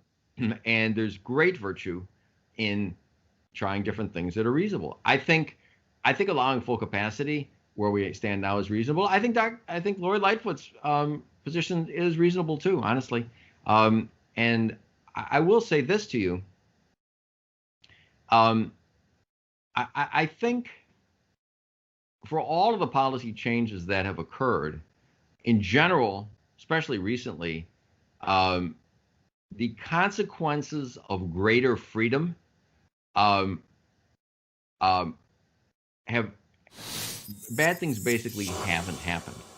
And so I think I would kind of err on the side of greater freedom. And, you know, one thing that's ignored, by the way, is that we kind of say, well, the government tells you what to do. Well, I don't know. Can't people make up their own decisions? If you're going to go to a Rangers game, right? If you're old and sick and haven't been vaccinated, you're probably not going to the game. And, you know, I don't know if you're a middle-aged, obese male, a little higher risk, and you haven't been vaccinated and you're willing to go, aren't you entitled to take some risk? Now, the argument is that if you take a risk with yourself and it has huge societal consequences, and because of your aberrant behavior, lots of people get sick and the hospitals get overcrowded, and the ICUs get overrun. Yeah, that's bad. But I just have faith in people in general. And I think that young people inherently get it, that it's pretty safe for them. And I think the old people that I see, by the way, are absolutely terrified. So they don't need a mandate from above. I have my older patients, half of them won't leave the house until they're vaccinated. Right. So, Right. yeah, so I don't know. I think, let's see what happens. But I can tell you, and I have a satellite office in Florida, in Naples, and I go down there regularly. I can tell you it's very open down there. And restaurants and whatnot, people still wear masks, you know, here and there. I think people try to be cautious. It's very open, and they've done well. So I think that's maybe an indication that opening things up more is a little better, and it's been good for society in a number of ways. So I don't know. I don't know if full capacity is too much. Maybe it is, but I think if it is, we'll know pretty soon. I don't think it's easy to try it, you know. And Lori Lightfoot's 8,000 people in a 40,000 seat stadium. I mean, she's doing her best to figure out the best thing. If it were me, I'd probably be somewhere in the middle. You know, I think you could get a lot more people in there without having everybody breathing down everybody else's neck, literally, literally. I think, though, people have gotten very upset with government, and over and over, that government restricts people, but they don't follow the restrictions. So you make government people follow their own restrictions. Maybe they're a little more empathetic. So I think the civil disobedience, if you will, I went to school in the Vietnam era, right? So, if something was bad, people protested. So I think restrictions are pretty intense. People protested. Gavin Newsom, they're going to have a recall election, whether he loses his office or not. I'm not smart enough to understand. But I think it sends a message that maybe things were a little too harsh. Hey, Doc, before we go, I do want you to clear some things up again. We talked about the word cure regarding COVID-19 and the vaccinations. Can you clearly define what it means when a person gets vaccinated and how that affects their everyday life afterwards? And what does that mean to their family members, their friends, and people that they come in contact with? Because I think that there are some discrepancies out there as far as the vaccination, the virus itself, and what happens once you get it. Yeah, it's a matter of interpretation. Nobody knows for sure. There's different schools of thought on this. So should you wear a mask after you've been vaccinated? Well, Dr. Fauci, I think, and others are saying yes. And why? Well, they're saying the vaccine will prevent you from getting seriously ill if you get ill, and probably getting ill at all. But it's argued that, you can get some of the viruses in your nose and spread them to other people, and asymptomatic spread. Nobody knows. The narrative tends to be colored toward the greatest possible caution. And I think that being overly cautious carries a price. So, the whole idea of asymptomatic spread is kind of questioned. I mean, Jerry, there are fundamental. So the answer is nobody knows. It depends what you think. There are people that think, first of all, if you get it at all, should you get vaccinated? I mean, you can make a strong case that you shouldn't, but there are others who can make a case that you should, because, well, you could get a variant or you could still transmit it to people. And if you've been vaccinated, should you wear a mask? It's kind of all over the map. But I will tell you this. And I think people should draw their own conclusions. And by the way, I kind of have more faith, to tell you the truth, in common sense than I do in a lot of the wonky studies. And we analyze wonky studies. I have data analysts, doctors, and we analyze methods of these things and publish papers to see if the results are valid and all that. And I'll tell you, it's very tricky. So, you can come to lots of different conclusions based on data that other people wouldn't come to. So I think, basically, when before have we had people getting vaccinated and then they have to wear masks and they have to do all kinds of precautions afterwards? I mean, not really, So kind of a common sense thing. But I think that, let me just bring up one other thing, something for people to look at if you're reading, and I would encourage people to read. So, there's PCR and these tests for whether you've got viruses, quote unquote. Well, there are viral particles that set off these tests. And these tests can be set at different levels of sensitivity. The tests in the US are very sensitive, much more so than some countries abroad. So what does that mean? That means that these tests are picking up live viruses that are bad, that can cause you to infect other people. They're doing that. That's great. But they're also picking up particles of virus that have no chance of contaminating other people. And so, have you cleared the virus? Is the test negative? Well, there are people with positive tests that aren't symptomatic, aren't contagious. But then the argument goes, how can you tell? So, glass half empty, half full. Are you, what do you think? I only bring this up to tell you that these tests and these arguments are nothing like absolute.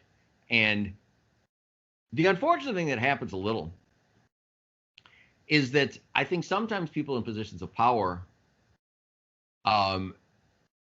want conclusions to be drawn. They think everybody's got to get vaccinated.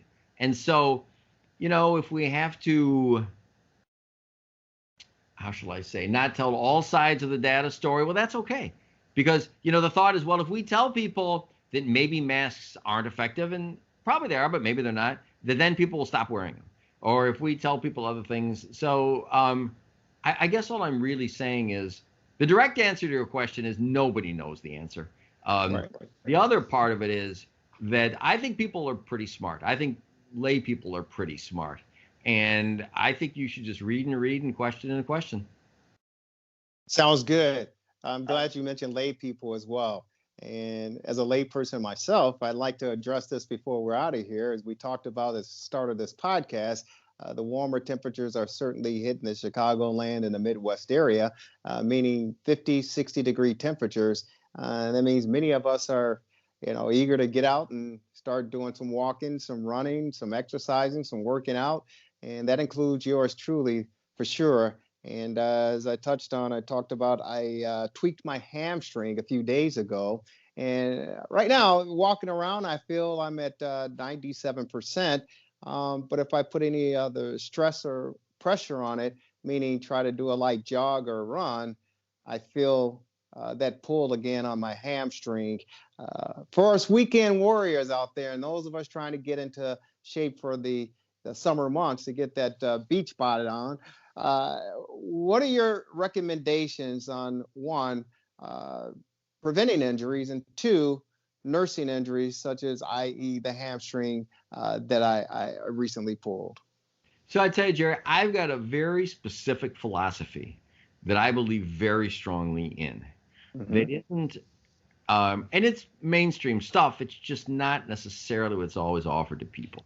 And if you go to our website, it's ismoc.net, and look at a link that says "No pills, no pain," it elaborates on it. But basically, it goes like this. It says that several parts of your question to answer. Number one, how do you nurse it? Very simple thing. If it hurts at all, don't do it. And number two, don't take anything that mitigates the pain, that decreases the pain. The pain is your friend. And you get better the fastest if you don't take pills, anti-inflammatory pills, analgesic pills, If you don't put braces on it, which suppress pain, if you don't put patches on it, which suppress pain and mask pain, if you don't do any of that stuff, your body, for 99% of what goes wrong with you, you don't need me. You don't need guys like me. You don't need doctors. We're evolved over millions of years to get sprains and strains and heal them. All you need to do is listen to your body and just leave it the heck alone. And if you do that, like with your hamstring, it'll get better and you'll know. So that's the main thing. Listen to it. If it hurts even a little, don't do it. Never take pain-killing medicines. They will absolutely make you worse, because you might get better anyway. You probably will, but it's going to take longer, because if you can't feel the pain, you're more active than you should be. You damage it more. Plus, for example, non-steroidal anti-inflammatory drugs have a significant anti-healing component to how they work too. So why would you do that? Now, is the other how to prevent it? Just start really slow, and it's tough, especially in Chicago. It's 20 degrees, and then one day it's 55. Like, oh my God, everybody runs out, and but just start slow. Just take it easy. Give yourself 48 hours, probably more, of recovery. Get warm. So physically warming yourself. So getting out there with a pair of sweats, making the muscle warm, makes it more elastic, less likely to get hurt. Should you stretch first? Got to be careful. If you're going to stretch, don't stretch cold. So get sweats on, jog around a little, get a stationary bike a little, get yourself warm, and then stretch. I will tell you that the evidence that stretching helps prevent injuries is very, very flimsy.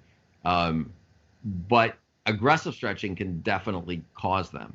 So honestly, you just get into things slowly. Give yourself a few days between doing what you do. Ramp up slowly. If it hurts just a little bit, stop. Don't take pills. Then you're, then I think you're good.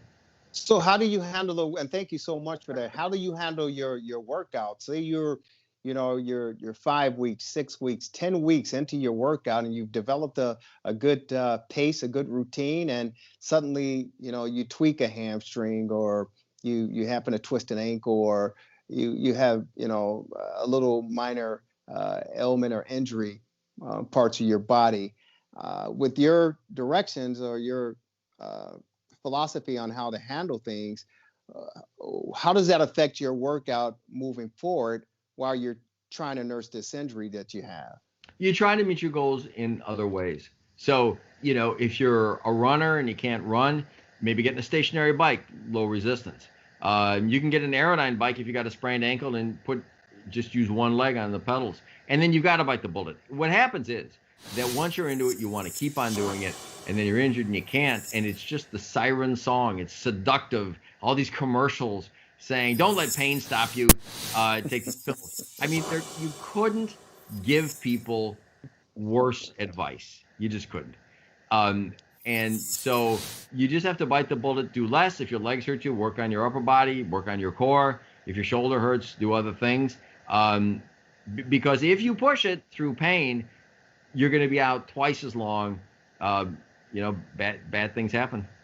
Well, I hate to think about it, but I know my trainer that I work with, occasionally he tells me, Jerry, push yourself. No pain, no gain. No, and I want to say, my doctor, he says, no, that's not the philosophy. That's not the logic. But he goes, come on, Jerry, no pain, no gain. Push, push, push. I got to tell you, how about maybe like no strain, no gain? What do you think about that? Because you do have to push yourself. No question. You got to push yourself. But, there's almost never a time. Pain is just bad for you. And maybe if it's the seventh game of the World Series, or it's a championship game and whatever, and you got time to recuperate. But it's just, and we see the difference in professional athletics now. When these guys get hurt, they're making 8 figures a year. They don't get pushed to play through it because they're valuable commodities. So, or get, shot up with cortisone and go back in. So yeah, tell your trainer with all due respect, tell him from me, say, what do you think? I'm sure he's a great trainer. Say, what do you think about no strain, no gain? Yeah. I like it. I don't like strain either, because that's a medical term for injuring a ligament or a muscle, but it's much better than pain, in my opinion. There you go. But I always think about you when he tells me that. And in closing, it's interesting you talk about the different athletes of today's era, the amount of money that they make, and you're absolutely right. Whether it's LeBron James or well, Patrick Mahomes, he fights through the pain. Tom Brady fights through the pain. But you see athletes today, in comparison to back when we were coming up, they get a little, just a little slight tweak or a little irritation regarding their bodies, and they're sitting down, and at times they're out. And we know about the NBA, how these players, hey, I can't play tonight. I'm tired. I can't go. Uh, Whereas back in the day, Michael Jordan, we talk about the great Walter Payton, Gale Sayers. I mean, those guys will pay. They play through pain like nobody's business. But the money has really determined, because these guys today are making so much money, it's important for them to be 100% healthy and get the most out of that contract, as far as the owners are concerned, then to play through the pain. Is that good in your opinion? I don't know. I go back and forth on it. I think there's some things you can play through, contusions maybe. Walter Payton famously, he missed one game and he didn't want to sit, and he dislocated his toe, I think. And he said he wanted to go, and he probably could have. Walter Payton also was, as everybody knows, was just ridiculously well conditioned. That famous hill, I think it was in Arlington Heights, right? So you see with athletes that are well conditioned, and they stay healthier. So I don't know. I mean, you just gotta you just gotta know what things. I think sometimes the increased injuries are due a little bit with maybe even excessive training. But it's hard. But yeah, I think playing through injuries, being tough is one thing, but you need a smart doctor, smart patient, smart athlete, smart trainer to know the things that maybe you can play through a little bit. But in general, if you're hurt, just sit. Yeah, I agree with you, Doc. Listen, you talked about your website and how people can get in contact with you if they have any questions or concerns or issues. How do they find you again? So our website is ismoc.net. That's Illinois Sports Medicine and Orthopedic Center.net. And our phone number's on there. It's 847-699-6810. So we're happy to help. We've got all kinds of good information up there. Videos on how to work out, information about nutritional supplements, other things. So feel free to browse. Feel free to call us if we can help. Sounds good, and we certainly can help. There's no question about it. Dr. Chad Prodromos, thank you as always. It's great information. Look forward to reading up and finding out more, and look forward to seeing you next week to talk on the Sports Medicine Update, my good friend. Take care of yourself, enjoy the weekend, and give my best to your beautiful family. Thank you so much, Jerry. Likewise. Dr. Chad Prodromos. Take care.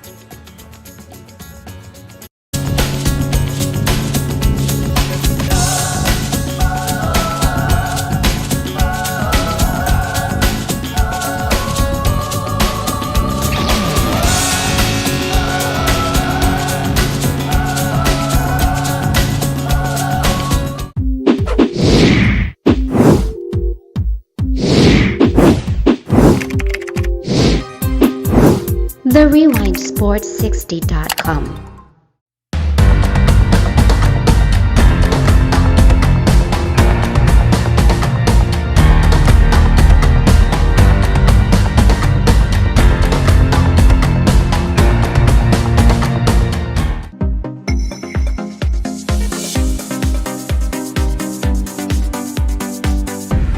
TheRewindSports60.com.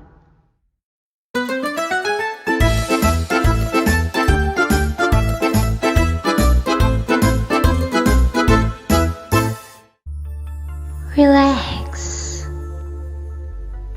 reset, rejuvenate. Go to our link right now to restart your life. TheRewindSports60.com. What are you waiting for? Hope to see you soon. The Rewind Sports 60.